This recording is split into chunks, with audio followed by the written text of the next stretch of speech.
সে শাকসবজি ভালোবাসে। তার ইংরেজি ট্রান্সলেশন কি হবে?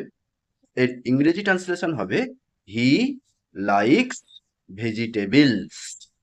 কিন্তু আমরা অনেক সময় এগুলোকে ভুল করে হি লাইকস ভেজিটেবল করে ফেলি।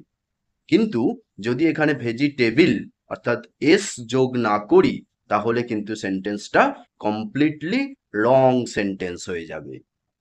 আর এই একই রূপ আরো একটি বাক্য, সে ফল ভালোবাসে। সেক্ষেত্রে কি হবে? তাহলে হওয়া উচিত কি? He likes fruits.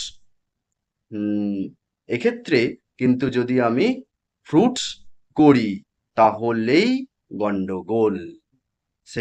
সেই জায়গায় কিন্তু আমাদের করতে হবে হি লাইকস ফ্রুট, অর্থাৎ এখানে এসটা যোগ করা যাবে না।